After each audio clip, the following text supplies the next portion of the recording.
നമസ്കാരം, എല്ലാവർക്കും JP ടോക്സിലേക്ക് സ്വാഗതം. ഇസ്രായേൽ ഇറാൻ US യുദ്ധം ഇതുവരെ എങ്ങനെയാണ് എന്ന് നാം ഈ വീഡിയോയിൽ അനലൈസ് ചെയ്യാൻ പോവുകയാണ്. യുദ്ധങ്ങൾ ഒരിക്കലും സമാധാനത്തിനുള്ള മാർഗം ആവുന്നില്ല. യുദ്ധത്തിന്റെ ഭീഷണി ലോകമെമ്പാടും വ്യാപിച്ചിരിക്കുമ്പോൾ ഈ യുദ്ധത്തിന്റെ പശ്ചാത്തലം രണ്ടു വശത്തും ഉണ്ടായ ജീവനഷ്ടവും മറ്റ് നാശനഷ്ടങ്ങളും US-ന്റെ അനാവശ്യമായ ഇടപെടലുകൾ, പ്രത്യേകിച്ച് ട്രംപ് പലതവണ പറഞ്ഞു യുദ്ധങ്ങൾ നിർത്തുമെന്ന്, എന്നാൽ അങ്ങനെയല്ല ആക്ച്വലി സംഭവിച്ചത് എന്നുള്ള കാര്യങ്ങളും നമ്മൾ അവലോകനം ചെയ്യുകയാണ്. ഇപ്പോൾ ഏറ്റവും ലേറ്റസ്റ്റായി അമേരിക്ക നടത്തിയ ആക്രമണത്തിന് തിരിച്ചടിയായി ഇറാൻ ഖത്തറിലെയും ഇറാഖിലെയും അമേരിക്കൻ സൈനിക താവളങ്ങൾക്ക് നേരെ മിസൈൽ ആക്രമണം നടത്തിയിരിക്കുകയാണ്. ഇസ്രായേലും ഇറാനും തമ്മിലുള്ള പുതിയ സംഘർഷങ്ങൾ ലോകത്തെ വലിയൊരു യുദ്ധത്തിന്റെ വക്കിലേക്കാണ് നയിച്ചിരിക്കുന്നത്. 2025 ജൂൺ 13 ഇസ്രായേൽ യാതൊരു പ്രകോപനവും കൂടാതെ ഇറാനിലെ പ്രധാന സൈനിക കേന്ദ്രങ്ങളും ന്യൂക്ലിയർ പവർ പ്ലാന്റുകളും ആക്രമിക്കുകയും ഇത് ഈ പുതിയ സംഘർഷത്തിന് തുടക്കം കുറിക്കുകയും ചെയ്തു. ഈ ആക്രമണത്തിൽ നിരവധി ഇറാനിയൻ സൈനിക നേതാക്കളും ന്യൂക്ലിയർ സയന്റിസ്റ്റുകളും രാഷ്ട്രീയ നേതാക്കളും കൊല്ലപ്പെട്ടു. ഇറാനിലെ വായുസേന പ്രതിരോധ സംവിധാനങ്ങളും ന്യൂക്ലിയർ ഫെസിലിറ്റികളും ഇസ്രായേൽ ആക്രമിച്ചു. ഗാസയ്ക്കെതിരായ ഇസ്രായേലിന്റെ ആക്രമണങ്ങൾ തുടർന്നുകൊണ്ട് പോകുമ്പോൾ തന്നെയാണ് വെറുതെ ഇരുന്ന ഇറാനെ കൂടി ഇസ്രായേൽ ആക്രമിക്കുന്നത്. ആക്രമണങ്ങൾ ലോകമെമ്പാടും നിരപരാധികളായ ജനങ്ങളുടെ മരണത്തിനും നാശനഷ്ടങ്ങൾക്കും കാരണമായി. ഗാസയിൽ ആശുപത്രികൾ, ആരാധനാലയങ്ങൾ, വിദ്യാഭ്യാസ സ്ഥാപനങ്ങൾ എന്നിവയുൾപ്പെടെ നിരവധി സിവിലിയൻ ഇൻഫ്രാസ്ട്രക്ചേഴ്സ് നശിപ്പിക്കപ്പെട്ടിട്ടുണ്ട്. ആക്രമണങ്ങൾ ഗാസയിലെ ജനജീവന് വലിയ ഭീഷണിയാണ്. ഇസ്രായേലിന്റെ ആക്രമണങ്ങളിൽ ഇറാനിൽ 950ഓളം ആളുകൾ കൊല്ലപ്പെടുകയും 3000-ലധികം പേർക്ക് പരിക്കേൽക്കുകയും ചെയ്തു. ഇറാൻ ഹെൽത്ത് മിനിസ്ട്രിയുടെ റിപ്പോർട്ട് പ്രകാരം ഈ കൊല്ലപ്പെട്ടവരിൽ 60-ലേറെ സ്ത്രീകളും കുട്ടികളും ഉൾപ്പെട്ടിട്ടുണ്ട്. ഇറാനിൽ ഇതിനെ തുടർന്ന് സാമ്പത്തിക പ്രതിസന്ധി കൂടുതൽ വഷളാവുകയും ജനങ്ങൾ കൂടുതൽ ദുരിതത്തിൽ ആവുകയും ചെയ്തു. ഇസ്രായേലിലെ ജനങ്ങൾക്കും വലിയ സാമ്പത്തിക പ്രതിസന്ധിയും ജീവിതത്തിൽ ദുരിതവും ഈ ആക്രമണങ്ങൾ ഉണ്ടാക്കും എന്നുള്ളതിൽ തർക്കമില്ല. ഇറാനിയൻ മിസൈലുകൾ നിരവധി ഇസ്രായേൽ സ്ഥലങ്ങളെ ആക്രമിച്ചു. ഇസ്രായേലിൽ 24 പേർ കൊല്ലപ്പെടുകയും 50-ലേറെ പേർക്ക് പരിക്കേൽക്കുകയും ചെയ്തു. ഇസ്രായേലിൽ കുറവ് മരണം ഉണ്ടാകാനുള്ള കാരണം അവർ എല്ലായിടത്തും ഉണ്ടാക്കി വെച്ചിരിക്കുന്ന യുദ്ധത്തെ ചെറുക്കാനുള്ള ബങ്കറുകൾ ആണ്. എന്നാൽ ഇറാനിൽ ആളുകളുടെ ജീവൻ രക്ഷിക്കുന്നതിന് ഇത്തരം ബങ്കറുകൾ ഇല്ലാത്തതിനാൽ വളരെയേറെ സിവിലിയന്മാർക്ക് ജീവനാശം ഉണ്ടായി. ഇസ്രായേലിന്റെ മിസൈൽ ആക്രമണത്തിൽ ഫാത്ത എന്നറിയപ്പെടുന്ന ഇറാനിയൻ സൈബർ പോലീസ് ആസ്ഥാനത്തിന് വലിയ നാശനഷ്ടങ്ങൾ സംഭവിച്ചു. കൂടാതെ ഇറാനിലെ 6 എയർപോർട്ടുകൾ ഇസ്രായേൽ ആക്രമിച്ചു. ഇത് പടിഞ്ഞാറൻ, കിഴക്കൻ, മധ്യ ഇറാൻ എന്നിവിടങ്ങളിലെ എയർപോർട്ടുകളാണ്. ഇസ്രായേലിന്റെ ഈ ആക്രമണങ്ങളിൽ 15 എയർക്രാഫ്റ്റുകൾക്കും നിരവധി ഹെലികോപ്റ്ററുകൾക്കും നാശം ഉണ്ടായി. അതുപോലെ തന്നെ റൺവേകൾ, underground ബങ്കറുകൾ, refuelling എയർക്രാഫ്റ്റുകൾ, F-14, F-5, AH-1 എന്നീ മോഡൽ എയർക്രാഫ്റ്റുകൾക്ക് വലിയ നാശനഷ്ടങ്ങൾ ഉണ്ടായി. 2025 ജൂൺ 15 ഇറാൻ ഇസ്രായേലിനെതിരെ 200 ബാലിസ്റ്റിക് മിസൈലുകൾ പ്രയോഗിച്ചു. ഇത് ടെല്ലവീവ്, റമത്ഗാൻ, റിഷോൺ ലസിയോൺ എന്നിവിടങ്ങളിലെ റെസിഡൻഷ്യൽ ഏരിയകളെ ബാധിച്ചു. ഇത് നാശനഷ്ടങ്ങൾക്കും മരണങ്ങൾക്കും കാരണമായി. റമത്ഗാനിൽ ഹൈറൈസ് ബിൽഡിംഗ്സുകൾക്കടുത്തുള്ള ഒരു മിസൈൽ ആക്രമണത്തിൽ 22 പേർക്ക് പരിക്കേറ്റു. നിരവധി അപ്പാർട്ട്മെന്റ് ബിൽഡിങ്ങുകൾക്കും കേടുപാടുകൾ സംഭവിച്ചു. ടെൽ അവീവിലെ റമത്ത് അവീവ് പ്രദേശത്ത് കെട്ടിടങ്ങൾ പൂർണ്ണമായി നശിപ്പിക്കപ്പെട്ടതായി ചിത്രങ്ങൾ കാണിക്കുന്നു. 2025 ജൂൺ 20 US ഫോർഡോ, നദാൻസ്, ഇസ്ഫഹാൻ എന്നിവിടങ്ങളിലെ 3 ഇറാനിയൻ ന്യൂക്ലിയർ സൈറ്റുകൾ ആക്രമിച്ചു. എന്നാൽ ഇറാൻ അവകാശപ്പെട്ടത് അവരുടെ ന്യൂക്ലിയർ റിസോഴ്സസ് നഷ്ടപ്പെട്ടിട്ടില്ല, കാരണം സംഘർഷത്തിന് മുമ്പ് അവർ അത് സേഫായ സ്ഥലത്തേക്ക് മാറ്റിയിട്ടുണ്ടെന്നാണ്. ഫോർഡോ ന്യൂക്ലിയർ സൈറ്റ് അറിയപ്പെടുന്നത് അതിന്റെ അണ്ടർഗ്രൗണ്ട് ലൊക്കേഷനും ഹൈ കപ്പാസിറ്റി യുറേനിയം എൻറിച്ച്മെന്റിനുള്ള കഴിവും കാരണമാണ്. നദാൻസ് സൈറ്റ് ഇറാനിലെ ഏറ്റവും വലിയ ന്യൂക്ലിയർ ഫെസിലിറ്റികളിൽ ഒന്നാണ്. ഇത് യുറേനിയം എൻറിച്ച്മെന്റിനായി ഉപയോഗിക്കുന്നു. ഇസ്ഫഹാൻ സൈറ്റ് ഒരു പ്രധാന ന്യൂക്ലിയർ റിസർച്ച് സെന്റർ ആണ്. ഇത് യുറേനിയം കൺവേർഷനും ന്യൂക്ലിയർ പ്രസൻസിനും ഉപയോഗിക്കുന്നു. US-ന്റെ ആക്രമണത്തിനോട് ഇറാൻ വളരെ ശക്തമായാണ് പ്രതികരിച്ചത്. 2025 ജൂൺ 22 ഇറാൻ പാർലമെന്റ് ഹോർമുസ് ഇടനാഴി അടച്ചുപൂട്ടാനുള്ള ഒരു റെസൊല്യൂഷൻ പാസാക്കി. ഹോർമുസ് കടൽ ഇടനാഴി അടച്ചുപൂട്ടുന്നത് ലോക സാമ്പത്തിക വ്യവസ്ഥയെ വലിയൊരു പ്രതിസന്ധിയിലേക്ക് നയിക്കും. ലോകത്തിലെ 20% ഓയിൽ ആൻഡ് ഗ്യാസും കൊണ്ടുപോകുന്നത് ഹോർമുസ് കടലിടനാഴിയിലൂടെയാണ്. ഹോർമുസ് അടച്ചുപൂട്ടുന്നതിന്റെ ഫലമായി എണ്ണയുടെ വില കുത്തനെ വർദ്ധിക്കും. ഇത് ലോകമെമ്പാടും പ്രത്യേകിച്ച് ഇന്ത്യയിലും വലിയ സാമ്പത്തിക പ്രതിസന്ധി സൃഷ്ടിക്കും. US ആക്രമണത്തിന് ശേഷം ഇറാൻ ഇസ്രായേലിനെതിരെ പുതിയ ആക്രമണങ്ങൾ നടത്തി. ജൂൺ 23-ന് ഇറാൻ ഇസ്രായേലിലെ നിരവധി മിലിറ്ററി ടാർഗറ്റുകളെ ലക്ഷ്യമിട്ട് മിസൈലുകൾ പ്രയോഗിച്ചു. ഈ ആക്രമണങ്ങൾ ഇസ്രായേലിലെ എയർഫോഴ്സ് ബേസസ്, മിലിറ്ററി സെന്റേഴ്സ് എന്നിവയെ സാരമായി ബാധിച്ചു.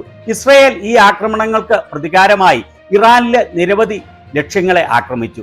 ഈ സംഘർഷത്തിൽ അമേരിക്കയുടെ പങ്ക് വളരെ വലിയതാണ്. അമേരിക്ക ഫസ്റ്റ് എന്ന സ്ലോഗനും പറഞ്ഞാണ് ട്രംപ് അധികാരത്തിലെത്തിയത്. എന്നാൽ യഥാർത്ഥത്തിൽ USA-യുടെ മിലിറ്ററി ഇന്റർവെൻഷൻസ് കൂടുതൽ വർദ്ധിച്ചു. US ഇസ്രായേലിനെ തങ്ങളുടെ 51ാമത്തെ സംസ്ഥാനമായി കണക്കാക്കുന്ന പോലെയാണ് പെരുമാറുന്നത്. അമേരിക്ക ഫസ്റ്റ് എന്ന സ്ലോഗൻ ഇപ്പോൾ ഇസ്രായേൽ ഫസ്റ്റ് ആയി മാറിയിരിക്കുന്നു. US-ന്റെ ഈ നയങ്ങൾ മിഡിൽ ഈസ്റ്റിലെ സംഘർഷങ്ങൾ കൂടുതൽ വഷളാക്കാനേ ഉപകരിക്കുകയുള്ളൂ. ഇസ്രായേൽ ഇറാനെ ആക്രമിച്ചതിനെ മോദി ഗവൺമെന്റ് തുറന്ന് അപലപിക്കാൻ തയ്യാറായില്ല. ഇറാൻ എപ്പോഴും ഇന്ത്യയെ പിന്തുണച്ച രാജ്യമാണ്. ഇന്ത്യയുടെ എക്കാലത്തെയും സുഹൃത്തായിരുന്നു. വിലക്കുറഞ്ഞ എണ്ണ നൽകി, ഇന്ത്യക്കാരെ സ്നേഹിച്ചു. എന്നാൽ മോദി ഗവൺമെന്റ് സുഹൃത്ത് രാജ്യമായ ഇറാനെ പിന്തുണയ്ക്കാൻ തയ്യാറായില്ല. ഇറാൻ പ്രസിഡന്റ് മസൂദ് പെസഷ്കിയാനുമായി മോദി ഫോണിൽ സംസാരിച്ചു.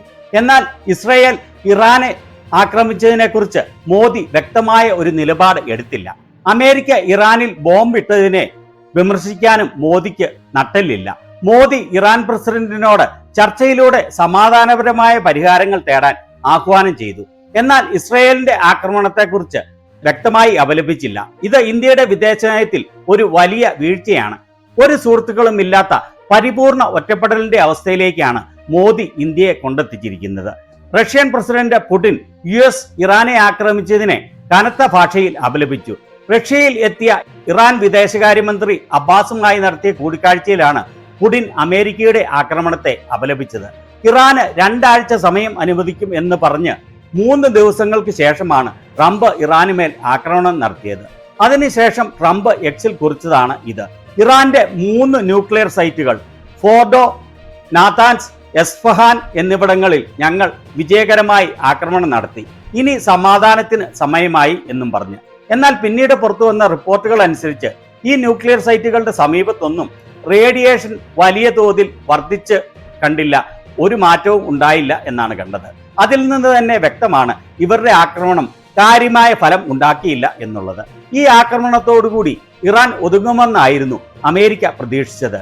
എന്നാൽ മിഡിൽ ഈസ്റ്റിലുള്ള അമേരിക്കയുടെ എല്ലാ സൈനിക താവളങ്ങളും തങ്ങൾ ആക്രമിക്കും എന്നാണ് ഇറാൻ പ്രതികരിച്ചത്. അതിനുശേഷം ഇന്നലെയാണ് ഖത്തറിലെയും ഇറാഖിലെയും US മിലിറ്ററി ബേസിലേക്ക് ഇറാൻ മിസൈലുകൾ തൊടുത്തത്. അമേരിക്ക ഇറാനിൽ വർഷിച്ച ബോംബുകളുടെ അത്രയും എണ്ണം മിസൈലുകളാണ് ഖത്തറിലെ അമേരിക്കൻ മിലിറ്ററി ബേസിലേക്ക് ഇറാൻ വർഷിച്ചത്. എന്നാൽ ഈ മിസൈലുകളെല്ലാം ഫലപ്രദമായി ഇന്റർസെപ്റ്റ് ചെയ്യാൻ ഖത്തറിന് സാധിച്ചു എന്ന് അവർ അറിയിച്ചു. റഷ്യയുടെ മെദ്വദേവ് അമേരിക്കയുടെ ആക്രമണത്തിന് ശേഷം പ്രതികരിച്ചത് ട്രംപ് അമേരിക്കയുടെ പുതിയൊരു യുദ്ധം ഇറാനെ ആക്രമിച്ചതോടുകൂടി ആരംഭിച്ചിരിക്കുകയാണ് എന്നാണ്. ഇറാൻ പറഞ്ഞത് ഇസ്രായേലിന്റെ അമേരിക്കൻ നിർമ്മിത F-35 സ്റ്റെൽത്ത് ഫൈറ്ററുകൾ അവർ വെടിവെച്ചിട്ടു എന്നാണ്. 1 അല്ല 3 സ്റ്റെൽത്ത് ഫൈറ്ററുകളാണ് തകർത്ത് കളഞ്ഞത് എന്നാണ് ഇറാൻ അവകാശപ്പെടുന്നത്. റഡാറുകൾക്ക് ഡിറ്റക്ട് ചെയ്യാൻ പറ്റാത്ത തരത്തിലുള്ള ഫൈറ്റർ ജെറ്റ് ആണ് F-35 എന്നാണ് അവകാശപ്പെട്ടിരുന്നത്. അമേരിക്കയിലെ പല സെനറ്റർമാരും കോൺഗ്രസ് മെമ്പേഴ്സും ട്രംപിന്റെ ഇറാനെതിരെയുള്ള ആക്രമണത്തിനെതിരെ ശക്തമായി പ്രതികരിച്ചു. Senator Bernie Sanders, Chris Murphy, Elizabeth Warren എന്നിവർ അവരിൽ ചിലരാണ്. ക്രിസ് മർഫി പറഞ്ഞത് താൻ അമേരിക്കൻ ഇന്റലിജൻസിനെ കഴിഞ്ഞയാഴ്ച ബ്രീഫ് ചെയ്തിരുന്നു. ഇറാൻ അടുത്ത കാലത്തൊന്നും അമേരിക്കയ്ക്കെതിരെ ആക്രമണം നടത്താനുള്ള യാതൊരു സാധ്യതയുമില്ല. അവർ ന്യൂക്ലിയർ ആയുധം അടുത്ത കാലത്തൊന്നും ഉണ്ടാക്കാനുള്ള യാതൊരു സാധ്യതയുമില്ല എന്നാണ്. എലിസബത്ത് വാറൻ പറഞ്ഞത് അമേരിക്ക ഇറാനെതിരെ യുദ്ധം നടത്തരുത്. ട്രംപ് ഇറാനുമേൽ ബോംബിട്ടത് ഭരണഘടനാ വിരുദ്ധമാണ്. കോൺഗ്രസിന് മാത്രമേ യുദ്ധം പ്രഖ്യാപിക്കാൻ കഴിയുകയുള്ളൂ. സെനറ്റ് ഉടനടി മറ്റൊരു അവസാനമില്ലാത്ത യുദ്ധം തടയുവാൻ വേണ്ടി വോട്ട് ചെയ്യണം. ഇത് വളരെ ഭയാനകമായ യുദ്ധ തീരുമാനമാണ്. ഗൾഫ് റീജിയനിലുള്ള US മിലിറ്ററി ബേസുകളാണ് ഈ മാപ്പിൽ കാണിച്ചിരിക്കുന്നത്. ഇവിടമെല്ലാം തകർത്ത് തരിപ്പണമാക്കും എന്നാണ് ഇറാൻ പറയുന്നത്. അതുപോലെ ഇപ്പോൾ പുറത്തുവരുന്ന മറ്റൊരു വാർത്ത ഇസ്രായേൽ എത്രയും വേഗം ഈ യുദ്ധം അവസാനിപ്പിക്കാൻ ആഗ്രഹിക്കുകയാണ് എന്ന് പറഞ്ഞ് ഇറാന് മെസ്സേജ് അയച്ചിരിക്കുകയാണ് എന്നാണ്. ഇത് ഇന്ത്യയിലെ ഗോദി മീഡിയകളൊന്നും ഇതുവരെ റിപ്പോർട്ട് ചെയ്തിട്ടില്ല. ഇസ്രയേലിൽ നിന്നുള്ള മീഡിയ ടൈംസ് ഓഫ് ഇസ്രയേലാണ് ഈ വാർത്ത പുറത്തുവിട്ടിരിക്കുന്നത്. എത്രയും വേഗം ഇറാനിലെ പരിപാടി അവസാനിപ്പിക്കാനാണ് ഇസ്രയേൽ ആഗ്രഹിക്കുന്നത്. ഇസ്രയേലിൽ നിന്നും അറബ് ഒഫീഷ്യൽസിൽ നിന്നും കിട്ടിയ വിവരമനുസരിച്ച് വാൾ സ്ട്രീറ്റ് ജേർണൽ പറഞ്ഞത് അമേരിക്ക ഇറാന്റെ ന്യൂക്ലിയർ ഫെസിലിറ്റികളിൽ നടത്തിയ ആക്രമണത്തിന്റെ ഫലമായി ഉദ്ദേശിച്ച നേട്ടം ഉണ്ടായി എന്നും വരുന്ന ദിവസങ്ങളിൽ ഉടനെ തന്നെ യുദ്ധം അവസാനിപ്പിക്കാൻ ആഗ്രഹിക്കുകയാണ് എന്നും. അറബ് ഒഫീഷ്യൽസ് പറഞ്ഞത് അമേരിക്ക അറേബ്യൻ രാജ്യങ്ങളിലെ പാർട്ട്നേഴ്സിനോട് ഇസ്രയേൽ യുദ്ധം അവസാനിപ്പിക്കാൻ ആഗ്രഹിക്കുകയാണ് എന്നുള്ള മെസ്സേജ് ഇറാന് പാസ് ചെയ്യാൻ ആവശ്യപ്പെട്ടു. എന്നാൽ ഈ ഒഫീഷ്യൽസ് പറഞ്ഞത് ഇറാൻ ഇപ്പോഴും വിശ്വസിക്കുന്നത് അമേരിക്ക ഞായറാഴ്ച നടത്തിയ ആക്രമണത്തോട് പ്രതികരിക്കേണ്ടത് അവരുടെ ആവശ്യമാണ് എന്നാണ്.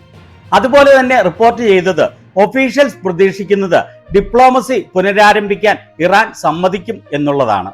അതായത് ഇപ്പോൾ ഇത് എത്രയും പെട്ടെന്ന് എങ്ങനെയും അവസാനിപ്പിക്കണമെന്നാണ് ഇസ്രയേൽ ആഗ്രഹിക്കുന്നത്.